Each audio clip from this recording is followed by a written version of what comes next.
जय हिंद दोस्तों। आज हम लोग बिहार डीएलएड का एंट्रेंस एग्जाम के लिए साइंस का प्रीवियस ईयर क्वेश्चन देखेंगे। चलिए स्टार्ट करते हैं। निम्नलिखित में से मिट्टी के कटाव का प्रमुख कारण होता है, तो इसका आंसर क्या हो जाएगा? जल। क्या हो जाएगा? जल। सी हमारा सही आंसर हो जाएगा। अगला प्रश्न,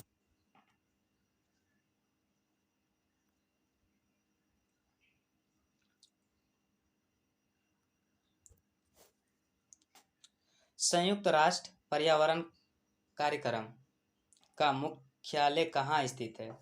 तो इसका आंसर क्या हो जाएगा हमारा? तो इसका आंसर हमारा हो जाएगा नैरोबी। नैरोबी जो केन्या में पड़ता है। सी हमारा सही आंसर हो जाएगा। क्या? सी को हम लोग टिक करेंगे। सी हमारा सही आंसर हो जाएगा। बढ़ते हैं अगले प्रश्न की ओर।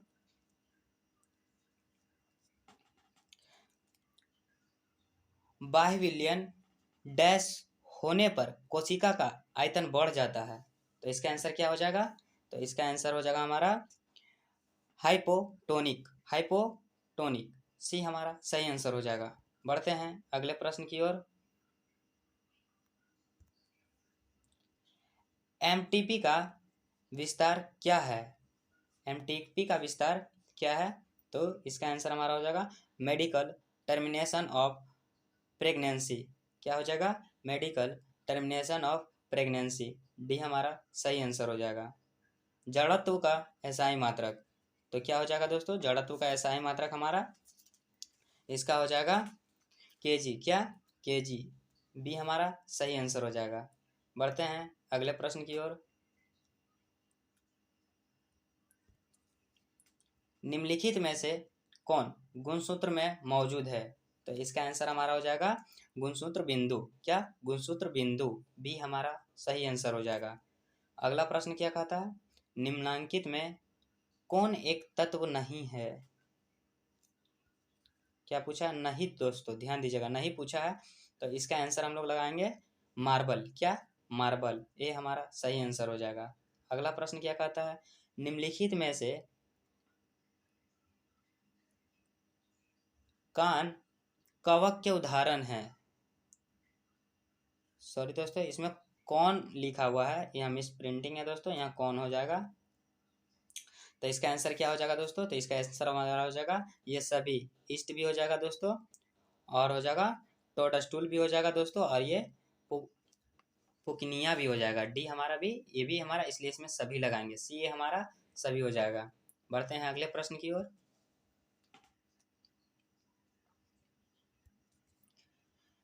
मेंडलीव मेंडलीव के आवर्त सारणी में बाद में खोजे जाने वाले तत्वों के अंतराल छोड़े गए थे। निम्नलिखित में से किस तत्व को बाद में आवर्त सारणी में स्थान मिला? तो बाद में किसको मिला दोस्तों? तो इसका आंसर क्या हो जाएगा हमारा? जर्मेनियम को। किसको? जर्मेनियम को। ये हमारा सही आंसर हो जाएगा दोस्तों। अगला प्रश्न क्या कहता है? अम्ल क्षार के साथ प्रतिक्रिया कर क्या देता है? तो इसका आंसर क्या हो जाएगा दोस्तों? ये लवण प्राप्त करता होता है। क्या? लवण प्राप्त होता है। सी हमारा सही आंसर हो जाएगा। बढ़ते हैं अगले प्रश्न की ओर। वाल्मीकि नगर वाल्मीकि नगर जीव अभ्यारण्य बिहार के किस जिला में स्थित है? तो ये हो जाएगा हमारा पश्चिमी चंपारण। क्या दोस्तों? पश्चिमी चंपारण। ये हमारा सही आंसर हो जाएगा। इनमें कौन एक धातु है? तो इसका आंसर हमारा क्या हो जाएगा दोस्तों? तो इसका आंसर हमारा हो जाएगा Na। क्या हो जाएगा? सोडियम। क्या? सोडियम। बढ़ते हैं अगले प्रश्न की ओर। अगर किसी वस्तु का विस्थापन समय के वर्ग का समानुपाती है तो वस्तु गति कर रही है। तो इसका आंसर क्या हो जाएगा हमारा दोस्तों? एक समान त्वरण से। क्या? एक समान त्वरण से। सी हमारा सही आंसर हो जाएगा। बढ़ते हैं अगले प्रश्न की ओर।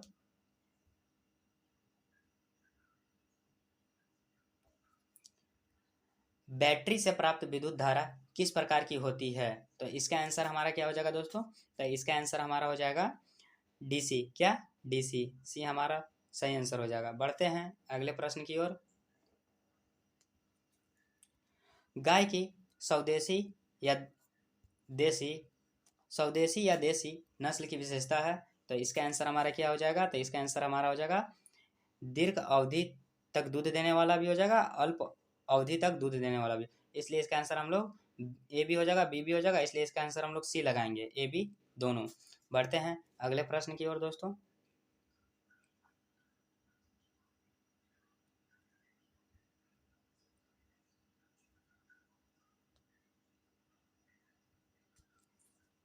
चार द्रव ABCD का अपेक्षिक घनत्व क्रमशः 1.26, 1.0, 0.8 तथा 13.5 है। एक वस्तु को इन सभी द्रवों में बारी बारी से डुबोया जाता है। इनमें से किस द्रव में उस वस्तु का ज़्यादा से ज़्यादा हिस्सा डूबा रहेगा? तो इसका आंसर क्या हो जाएगा दोस्तों? तो इसका आंसर हमारा हो जाएगा सी। क्या? सी। ए का सी। ए हम लोग सही आंसर लगाएंगे। सी ज़्यादा हिस्सा डूबा हुआ रहेगा। अगला प्रश्न, द्रव का गैस में बदलना कहलाता है। तो क्या कहलाता है दोस्तों? तो इसका आंसर हमारा हो जाएगा वाष्पीकरण। क्या? वाष्पीकरण। ए हमारा सही आंसर हो जाएगा। बढ़ते हैं अगले प्रश्न की ओर।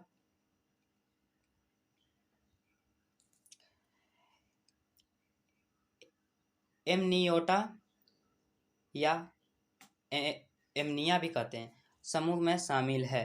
तो इसका आंसर क्या हो जाएगा? तो इसका आंसर हमारा हो जाएगा दोस्तों सरीसृप, पक्षी और स्तनधारी। इसलिए इसका आंसर हम लोग डी लगाएंगे दोस्तों। अगला, बिजली घंटी विद्युत धारा के किस प्रभाव पर कार्य करती है? तो इसका आंसर क्या हो जाएगा दोस्तों? तो इसका आंसर हो जाएगा चुंबकीय प्रभाव पे कार्य करती है। किस पे? चुंबकीय प्रभाव पे। बी हमारा सही आंसर हो जाएगा। बढ़ते हैं अगले प्रश्न की ओर। समतल दर्पण द्वारा बना प्रतिबिंब सदा होता है। तो इसका आंसर हमारा हो जाएगा आभासी और लेटरली उल्टा। लेटरली उल्टा। ये हमारा सही आंसर हो जाएगा दोस्तों। इसी के साथ यह भी प्रीवियस ईयर समाप्त होता है दोस्तों। मिलते हैं अगले प्रीवियस ईयर में, तब तक के लिए